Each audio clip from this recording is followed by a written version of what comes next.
Dear students, today we will discuss the next topic, environment and health. The next topic is noise.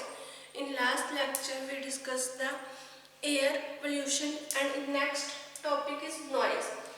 Noise क्या है? जो wrong sound, wrong place and wrong time पे जो हमें sound आती है उसको हम लोग बोल देते हैं noise. It is the wrong sound, wrong place, wrong time is called noise. इसमें जो noise है वो क्या है, अलग अलग हमारे जो सेंसिटिविटी है नॉइस की वो वेरी करती है फ्रॉम पर्सन टू पर्सन, कि किस पर्सन को, हर एक पर्सन के अपनी अपनी जो है रेंज है कि उसमें किस टाइप की जो है जो हमारे साउंड है उसको कितनी रेंज तक जो साउंड है उसको नॉइस फील हो रहा है, उसका मीन्स ये पर्सन टू पर्सन वेरी करेगी. जो मोर पॉपुलेशन है is increased due to the development of industry, heavy machinery, technology. जो ज़्यादा हमारे पास इस टाइम जो नॉइस पर जो प्रोड्यूस करने के जो ज़्यादा हमारे पास जो रिस्पॉन्सिबल है वो कौन कौन है? इंडस्ट्री रिस्पॉन्सिबल है, हैवी मशीनरी होगी, टेक्नोलॉजी है जो आजकल की, वो इस चीज़ के लिए नॉइस पोल्यूशन के लिए रिस्पॉन्सिबल है. जो नॉइस पोल्यूशन है ये हमारी जो हेल्थ है उसके ऊपर बहुत ज़्यादा इफ़ेक्ट करता है. इसमें जो हमारे पास मेनली जो इसके नॉइस पोल्यूशन के यूनिट है वो है डीबी, डेसिबल. जिस भी हम लोग जो नॉइस पोल्यूशन को जो है कैलकुलेट करेंगे वो डेसिबल की रेंज में हम लोग कैलकुलेट करेंगे. मैक्सिमम साउंड लेवल कितना होता है हमारा जो साउंड का 85 डेसिबल. 85 से ऊपर जो हमारा मैक्सिमम साउंड लेवल है जिसको हम लोग इंक्रीजिंग जो हाई लेवल में जिसको हम लोग काउंट करते हैं. अब जो नॉइज़ है घरों में जैसे क्लासरूम हो गया, घर हो गए, उनमें स्टूडेंट्स का लाउड नॉइस हो गया, या फिर चिल्ड्रन जो घरों में होते हैं उनमें भी जब वो ज़्यादा शोर मचाते हैं वो हम लोग किस कैटेगरी में काउंट करते हैं? नॉइस की कैटेगरी में. अब इसमें जो मेन हमारे पास इफ़ेक्ट है, इसमें जो हमें इफ़ेक्ट है, कौन कौन से इफ़ेक्ट जो फैक्टर्स हैं जो नॉइज़ है वो हमारे बॉडी में कैसे इफ़ेक्ट करेगा, उसके कारण क्या क्या हमारी बॉडी में प्रॉब्लम्स हो सकती हैं. फर्स्ट, अगर ज़्यादा नॉइज़ है तो उससे क्या होगा? Cause direct injury to the ear organ, cause deafness. इससे जो डेफनेस हो सकता है, जो पेशेंट्स है, ह्यूमन बीइंग है, अगर ज़्यादा नॉइस होगा. नेक्स्ट है, ज़्यादा लॉन्ग टाइम तक अगर नॉइस पोल्यूशन होता रहे तो उससे क्या है, जो ह्यूमन बीइंग्स है उनको फैटिग, हेडेक होने लग जाता है. या फिर हम लोग अगर ज़्यादा टाइम तक जो फ़ोन पे बात करते हैं, मोबाइल फ़ोन पे, उसका ज़्यादा यूज़ करने से क्या है, बाद में हमारे ईयर में रिंगिंग जो है साउंड वो आने लग जाती है. हमें ऐसा फील होता रहता है कि जैसे फ़ोन बज रहा है या फ़ोन की रिंग आ रही है, वो सुनाई दे रही है. ज़्यादा फ़ोन यूज़ करने से या हेडफोन का ज़्यादा यूज़ करने से हमारी जो ईयर्स है इसमें क्या रिंगिंग साउंड्स प्रोड्यूस होने लग जाते हैं. It is cause of inabilities. Next है, फोर्थ पॉइंट है, नो प्रॉपर कंसंट्रेटिंग. अगर साउंड पोल्यूशन ज़्यादा होगा, नॉइज पोल्यूशन, तो उससे जो है वो कंसंट्रेशन, जो ह्यूमन बीइंग है वो प्रॉपरली कंसंट्रेशन नहीं कर पाएगा. नेक्स्ट है, स्लीप डिस्टर्बेंस हो जाएगी. जो हैबिट ज़्यादा लाउडली बोलने की आदत पड़ जाती है, habit of loud speaking develops. ज़्यादा लाउडली बोलने की आदत पड़ जाएगी, क्योंकि अगर शोर होगा, शोर में हम लोग के किसी को आवाज़ लगा रहे हैं तो दूसरे पर्सन तक हमारी आवाज़ जो है वो नहीं पहुंच पाती, इसलिए हमें ज़्यादा लाउडली बोलना पड़ता है, जिसके कारण वो रोज़ का काम होने के कारण हमें जो है हैबिट पड़ जाएगी लाउडली बोलने की. जो इंडस्ट्रीज में होते हैं पर्सन्स, वर्कर्स होते हैं, या फिर जो जहाँ पर ज़्यादा लाउड हो वहाँ पर जो वर्कर्स काम करते हैं उनमें ये मेनली हैबिट होती है, क्योंकि इंडस्ट्रीज में मशीन्स चलती हैं जिनके कारण जो पर्सन की एक दूसरे की आवाज़ नहीं सुनाई देती तो उनको लाउडली बोलना पड़ता है. नेक्स्ट है, जो इसका इफेक्ट जो हार्ट के पेशेंट्स होते हैं उनको ज़्यादा इफेक्ट होता है. ज़्यादा एकदम से साउंड ज़्यादा इंक्रीज होने से हार्ट अटैक होने के भी चांसेस हो जाते हैं. उसके बाद है हमारा 8th जो पॉइंट है वो है फिजियोलॉजिकल चेंज. फिजियोलॉजिकल चेंज में क्या है, जैसे एग्जाम्पल बीपी का इंक्रीज होना, हार्ट बीट इंक्रीज हो जाना और हार्ट अटैक आ जाना, ये भी फिजियोलॉजिकल चेंजेस हैं हमारे। अगर नॉइज पोल्यूशन ज़्यादा, उसका जो हमारे हेल्थ पे इफेक्ट पड़ेगा, वो ये सारे हमने जो फैक्टर्स थे वो डिस्कस किए। अब अलग अलग जो हमारे पास रेंजेस है नॉइज पोल्यूशन की, जो विस्परिंग है उसकी रेंज जो है, जो बर्ड्स है, पक्षी है जो आपस में विस्परिंग करते हैं, उसकी जो हमारे पास रेंज है वो है 20 dB decibel. Next quite library में, अगर हम लोग लाइब्रेरी में स्टडी करने जाते हैं तो वहाँ पर भी जो हमारा नॉइस है वो कितना होता है 40 dB। नॉर्मल कंजर्वेशन 60 dB है उसकी range. Vehicular noise 70 to 80, printing press की 80 dB है डेसिबल। मोटर कार हॉर्न्स की जो रेंज है वो 100 से 120। नेक्स्ट इसमें ट्रेन की जो हमारे पास साउंड है, नॉइस है, वो आता है 110। एंड जो जेट एरोप्लेन होती है उसकी सबसे ज़्यादा जो है नॉइस पोल्यूशन प्रोड्यूस करता है, उसकी रेंज है 140 dB। अब जो नॉइस पोल्यूशन है, नॉइस पोल्यूशन क्या है, ज़्यादा इंक्रीज होने से मेनली जो आजकल व्हीकल्स में जो हॉर्न लगते हैं उसके कारण में ज़्यादा नॉइस पोल्यूशन प्रोड्यूस होता है। नेक्स्ट इसको हम लोग कंट्रोल कैसे कर सकते हैं, हमने इफेक्ट स्टडी की है, उसके बाद हमारे पास कंट्रोल कैसे करेंगे, प्रिवेंशन एंड कंट्रोल।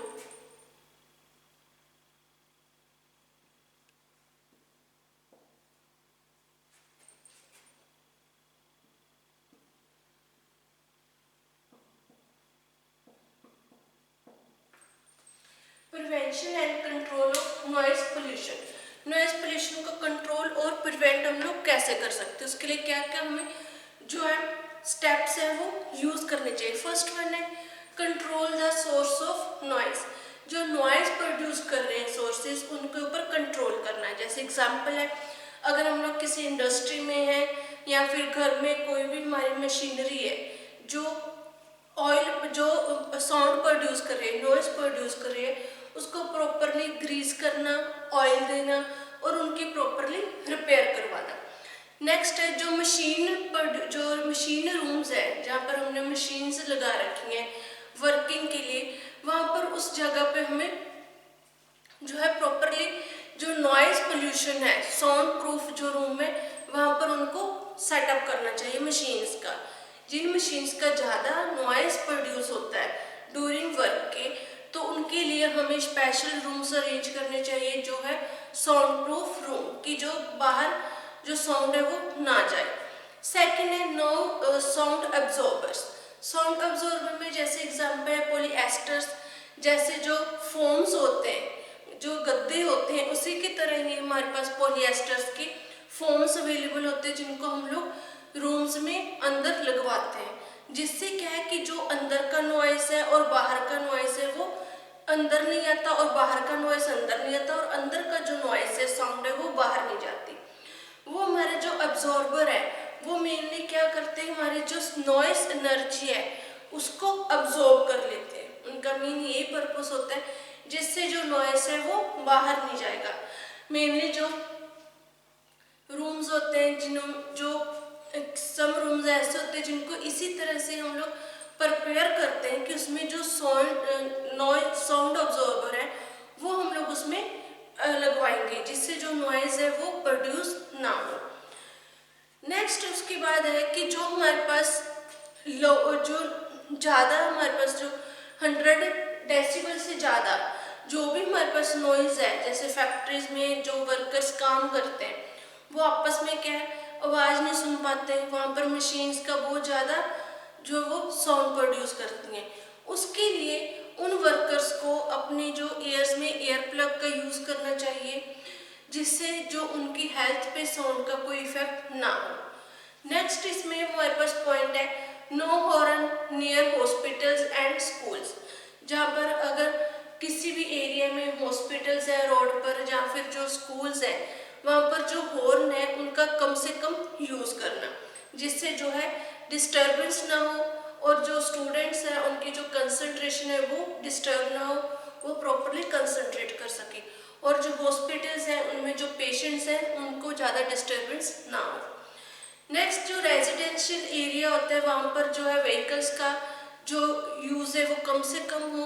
अगर रेजिडेंशियल एरिया में जो व्हीकल्स का ज़्यादा आना जाना है, ज़्यादा व्हीकल्स वहाँ से आते जाते हैं, तो हॉर्न का भी ज़्यादा यूज़ होगा। जब हॉर्न्स का यूज़ होगा व्हीकल्स की जो आवाज़ है वो डिस्टर्बेंस क्रिएट करेगी। नेक्स्ट है जो लाउड स्पीकर्स होते हैं विलेजेस में या कहीं पर भी जो लाउड स्पीकर का यूज़ होता है उनको टोटली बैन कर देना चाहिए 9 PM से लेकर 6 AM तक। नेक्स्ट जो प्रेशर हॉर्न है उनको प्रॉपरली बैन करना चाहिए, क्योंकि जो प्रेशर हॉर्न है वो बहुत ज़्यादा पोल्यूशन क्रिएट करते हैं। जो हम लोग घरों में टीवी रेडियो यूज़ करते हैं देखते हैं, उनका भी जो वॉल्यूम है वो हमें स्लो रखना चाहिए। ये था हमारा नॉइज पोल्यूशन। नॉइज पोल्यूशन का जो रॉन्ग प्लेस रॉन्ग साउंड हमारे जो रॉन्ग टाइम पे हमें प्रोड्यूस होती है उसको हम लोग बोल देते हैं नॉइज। नेक्स्ट हमारा टॉपिक है lighting.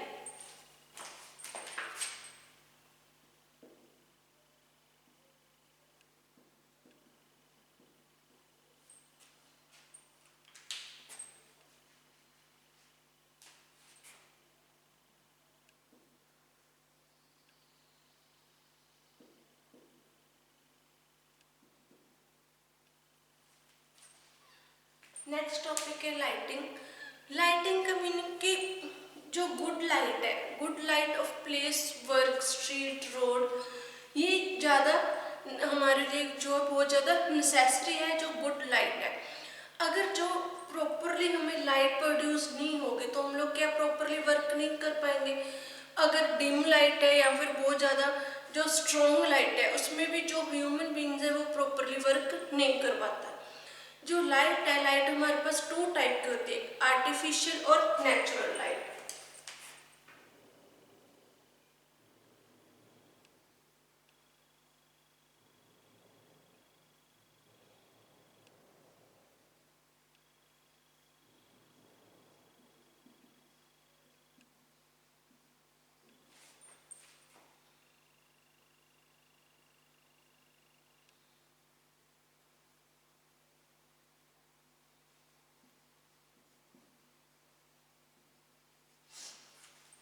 Natural and artificial light. Natural light जो लाइट सनलाइट से प्रोड्यूस होती है वो है हमारी नेचुरल। आर्टिफिशियल लाइट जो हम लोग एलईडीज बल्ब ट्यूबलाइट्स जो यूज़ करते हैं लाइटनिंग के लिए, वो है हमारी आर्टिफिशियल लाइट। अब जो लाइट है, जो बैड लाइट है, वो क्या प्रोड्यूस करती है हमारे, जब हम लोग किसी बैड लाइट में वर्क करेंगे तो वो क्या प्रोड्यूस करेगी, हमारे आईज पे इफेक्ट करेगी, हेडेक होगा, प्रॉपरली जो हमें जो कंसंट्रेशन नहीं हो पाएगी काम करने में।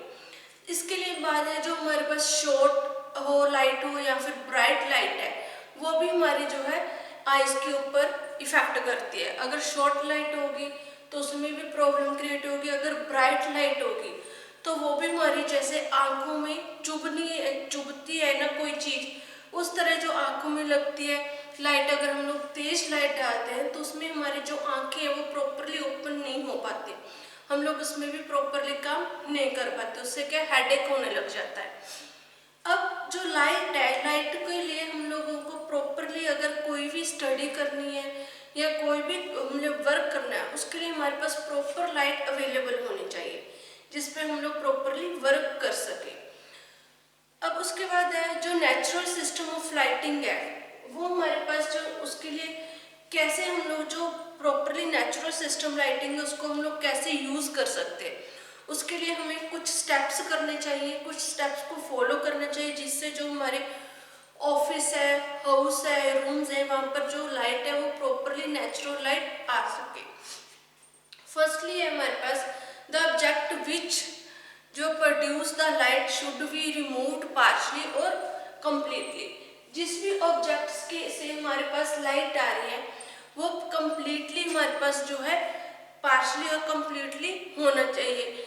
वहाँ से जो है जिस भी जो जैसे हमारा जो सनलाइट है उसकी लाइट हमारे रूम में आ रही है, बट उसके सामने क्या है, कोई ऑब्जेक्ट है जो उस लाइट को प्रॉपरली नहीं आने दे रहा है हमारे रूम में। उस वहाँ पर जो ऑब्जेक्ट है कंप्लीटली रिमूव कर देना चाहिए या पार्शली रिमूव कर देना चाहिए, जिससे जो लाइट है, नेचुरल लाइट, वो हमारे जो है रूम में, एरिया में प्रॉपरली आ सके। सेकेंडली है प्रॉपरली विंडो बनाना रूम्स में, उसी लोकेशन में जहाँ नंबर, ज़्यादा नंबर्स में विंडो को बनाना, कि अगर आपका जो रूम है वो कहीं इस जगह पर है जहाँ पर लाइट प्रॉपर नहीं आ रही, तो आपको उस रूम में विंडोज की जो नंबरिंग है वो ज़्यादा रखनी चाहिए, 2 या 3 विंडोज बनानी चाहिए, जिससे क्या है जो प्रॉपरली लाइट है वो आपके रूम में अवेलेबल हो सके। नेक्स्ट है वी कैन नॉट डिपेंड, जो हमारे प्रॉपरली जो डोर्स हैं, जहाँ होम है, अगर हमारा जो घर है वो प्रॉपरली क्लोज है, तो उसके लिए हमें लाइटिंग के जो प्रोसेस है, प्रॉपरली जो लाइटिंग की जो स्पेस है वो बनानी चाहिए, जिससे हमारे घर में अंदर प्रॉपरली लाइट जा सके। क्योंकि नॉर्मली हम लोग जो सारा दिन आर्टिफिशियल लाइट पर भी डिपेंड नहीं रह सकते और पूरा दिन हम लोग नेचुरल लाइट पर भी डिपेंड नहीं रह सकते। हमें आर्टिफिशियल और जो नेचुरल लाइट है उन दोनों की ज़रूरत होती है 24 आवर्स में, इसलिए we can not depend upon the natural light and artificial light. Natural light का हम लोग यूज़ नहीं कर पाते ड्यूरिंग नाइट और क्लाउडी टाइम में। अगर नाइट होगी तो उस टाइम भी हमें आर्टिफिशियल जो लाइट्स हैं उनका यूज़ करना पड़ेगा। इसलिए हमें जो अपने रूम्स में है सीलिंग इस तरह करवानी चाहिए कि जो हमारी लाइट्स हैं, जो आर्टिफिशियल लाइट्स हैं, उनका हम लोग प्रॉपरली उसमें हम लोग अटैच कर सके, उसको प्रॉपरली वहाँ पर हम लोग सेटअप कर सके उनका, कि हमारे जो रूम है उसमें प्रॉपरली लाइट आ सके। उसके बाद हमारे पास है जो लाइटिंग है, लाइटिंग का हम लोग उनका प्रॉपर ओरिएंटेशन, इंटीरियर जो डिज़ाइन करेंगे वो इस तरह हमें इंटीरियर डिज़ाइन करना है अपने घर का, कि हमारे घर में जो प्रॉपरली नेचुरल और आर्टिफिशियल जो लाइट है उसका प्रॉपर अरेंजमेंट हो सके, उसमें हमें कोई जो प्रोड्यूस दिक्कत जो प्रॉब्लम फील नहीं होनी चाहिए। नेक्स्ट है, ये था हमारा टॉपिक लाइट। नेक्स्ट है जो हमारा टॉपिक है वो है सॉलिड वेस्ट डिस्पोजल कंट्रोल। ये तो हमने पोल्यूशंस पढ़े, पहले वाटर पोल्यूशन, फिर एयर पोल्यूशन स्टडी किया, उसका noise and lighting pollution. Next हम लोग जो डिस्कस करेंगे वो है सॉलिड मटेरियल।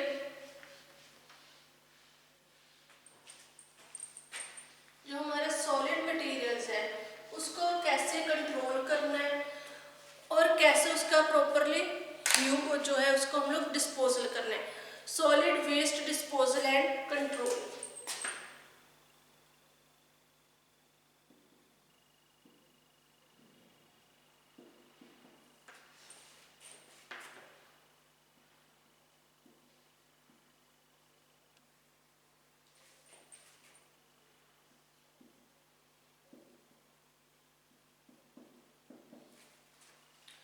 जो सॉलिड मटेरियल है उसको कैसे कंट्रोल करना है, डिस्पोज करना है, उसको हम लोग स्टडी करेंगे। इनको स्टडी करने से पहले हमारे पास कुछ टर्म्स हैं जिनको हमने स्टडी करना है। जैसे फर्स्ट वन है रिफ्यूज।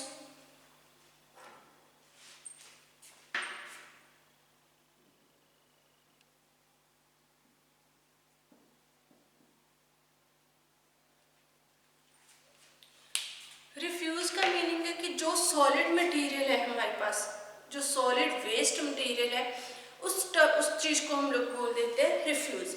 जो हमारा घरों में वेस्ट मटेरियल निकलता है या हमारे कहीं पर भी जो वेस्ट सॉलिड मटेरियल पड़ा है वो हमारा क्या कहलाता है, रिफ्यूज। सेकंड है स्कैवेंजिंग।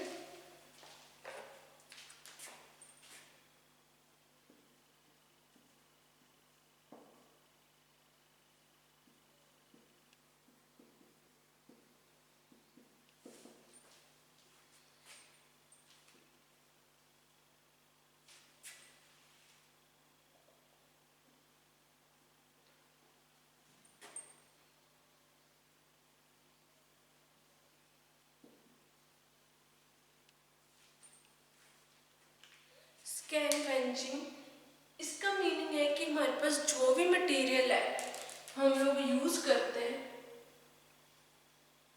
जो भी हम लोग रिफ्यूज मटेरियल है यूज करते हैं, उस मटेरियल को जो प्रॉपरली डन करेंगे, जो प्रॉपरली उस मटेरियल को जो वहां से हटाने के लिए जो भी लेबर हम लोग यूज करते हैं उसको हम लोग बोलते हैं स्कैवेंजिंग। जो स्कैवेंजिंग है इसका मीनिंग है जैसे जो हमारे गवर्नमेंट की तरफ से सफाई कर्मचारी होते हैं वो क्या काम करते हैं, वो मैन्युअली जो हमारा सॉलिड मटेरियल है उसको रिमूव कर देते हैं। उस रिफ्यूज है जो हमारा उसको रिमूव करते हैं, उसको वन प्लेस से लेकर वो अदर प्लेस में यहाँ पर वो पूरा जो सॉलिड मटेरियल हमने लगाते हैं वहां पर ले जाते हैं। उसको सफाई करने के लिए प्रॉपर या कूड़ा उठाने के लिए जो प्रॉपर लेबर यूज होती है मैनुअली उनको हम लोग बोल देते हैं स्कैवेंजिंग। नेक्स्ट है हमारे पास कंजर्वेंसी सिस्टम।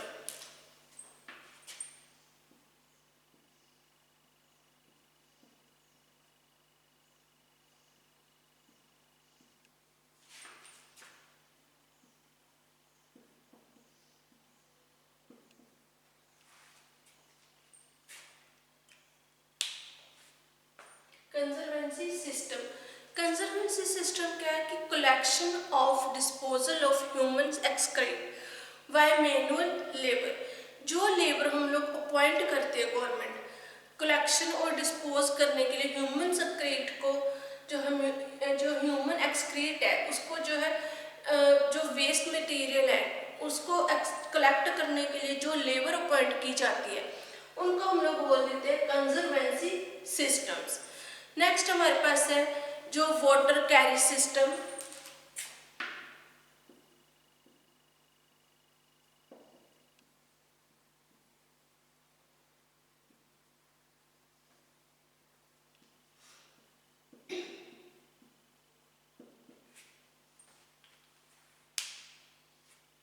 जो वाटर कैरी सिस्टम है इसमें जो हम लोगों का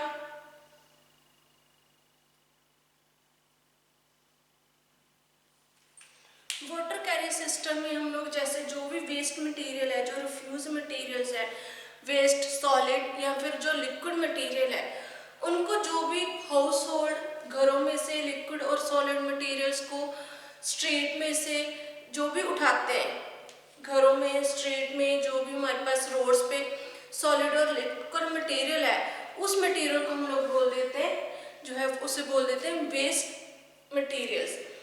सॉरी, जो वाटर कैरी सिस्टम है, वाटर कैरी सिस्टम में जो हमारे पास लिक्विड मटेरियल्स होते हैं, जो सीवरेज वगैरह जो हम लोग सीवरेज है उनमें से जो सफाई करते हैं उनको क्लीन करने के लिए जो भी लेबर हम लोग अपॉइंट करेंगे उसको हम लोग बोल देते हैं वाटर कैरी सिस्टम।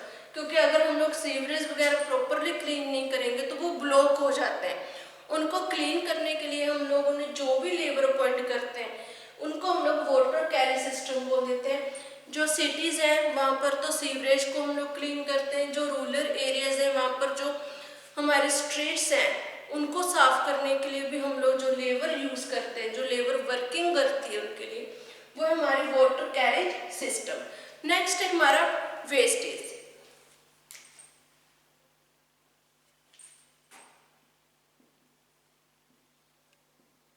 वेस्ट में क्या है, जो हमारे पास सॉलिड और लिक्विड मटेरियल है, जो सॉलिड और लिक्विड मटेरियल स्ट्रीट में हाउसेज में जो हमारे पास होता है उसको हम लोग बोल देते हैं वेस्ट। जो वेस्ट मटेरियल है जैसे इंडस्ट्रीज है, इंडस्ट्रीज में लिक्विड मटेरियल भी होगा वहाँ पर, और वहाँ पर ग्लास की इंडस्ट्रीज है तो ग्लास मटेरियल का जो सॉलिड मटेरियल है वो वेस्ट होगा।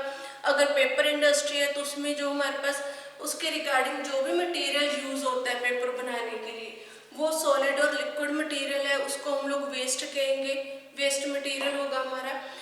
और एग्जाम्पल घरों में जैसे हमारा पेपर्स हो गए या अनदर जो वेस्ट मटेरियल है जो वहाँ पर हम लोग घर में से निकाल देते हैं क्लीन करते टाइम वो हमारा वेस्ट मटेरियल होगा। एग्जाम्पल में जैसे जो एग्रीकल्चर डिपार्टमेंट्स हैं, एग्रीकल्चर डिपार्टमेंट में जो रोटन फ्रूट्स हैं, वेजिटेबल्स हैं उसमें जो हमारे या फिर हमारे जो भी अदर जो फार्मर्स है एग्रीकल्चर से रिलेटेड जो हमारे प्रॉपर जो हमारी जो फसलें हैं या फिर पराली वगैरह होती है जिनका हम लोग यूज नहीं करते वो हम लोग ऐसे रोड पे स्ट्रीट पे मटेरियल। ये हमारे कुछ टर्म्स थी जो हम लोग यूज करते हैं solid waste disposal and control में। फर्स्ट था refuse. Refuse means solid material जो है, सॉलिड वेस्ट मटेरियल, उसको हम लोग बोलते थे रिफ्यूज। स्कैवेंजिंग, जो हमारा जो लेबर हम लोग मैनुअली काम करती है उस रिफ्यूज मटेरियल को क्लीन करने के लिए, जैसे हमने सिटीज में देखा है कि हमारे पास क्या है, रोड पर बहुत बड़े बड़े सॉलिड मटेरियल पड़ा हुआ होता है, वेस्ट मटेरियल जो कूड़ा करकट है। उस कूड़ा करकट को उठाने के लिए जो लेबर प्रॉपर्ली काम करती है उसको हम लोग बोल देते हैं scavenging. Conservancy system, conservancy system में जो ह्यूमन के एक्सक्रीट को कलेक्ट करने के लिए जो लेबर हमने वर्किंग पे लगा रखे गवर्नमेंट ने, उसको बोल देते हैं conservancy system. Water carry system, जो सीवरेज वगैरह है, हमारे सीवरेज स्ट्रीट्स है, उनको क्लीन करने के लिए जो लेबर वर्क करती है उसको हम लोग बोल देते हैं वाटर कैरी सिस्टम, वो इसी के अंदर आते हैं। नेक्स्ट है वेस्ट। सॉलिड और लिक्विड जो मटेरियल्स हैं, जो हाउसेस से जो हमारे पास आता है या फिर स्ट्रीट में से जो मटेरियल सॉलिड और लिक्विड मटेरियल मिलता है, वो क्या कहलाता है, इज कॉल्ड वेस्ट। नेक्स्ट है हमारे पास storage and collection of refuse, कि हम लोग जो स्टोरेज है उसको, जो हमारे पास ये रिफ्यूज है, सॉलिड मटेरियल है, उसको कैसे स्टोर करेंगे और कलेक्ट कैसे करना है। इसके लिए जो स्टोर एंड कलेक्ट करने के लिए फर्स्ट वन है हाउसेस। जो हाउस है, हाउस में हम लोगों को पता है कि हम लोग जो कूड़ा है, करकट है, वो किस में डाल देते हैं, डस्टबिन में। जो कवर्ड, जो लिड, जिसपे ऊपर लिड बनी हुई होती है जो प्रॉपरली बंद हो जाए, वो हाउस होल्ड में हम लोग किस में स्टोर करेंगे, कलेक्ट करेंगे रिफ्यूज को, डस्टबिन में। जो स्ट्रीट एंड रोड्स होते हैं, वहाँ पर आप लोगों ने कभी देखा होगा कि रोड्स पर बहुत बड़े बड़े डस्टबिन पड़े हुए होते हैं, जिनको हम लोग बोल देते हैं पब्लिक बिन।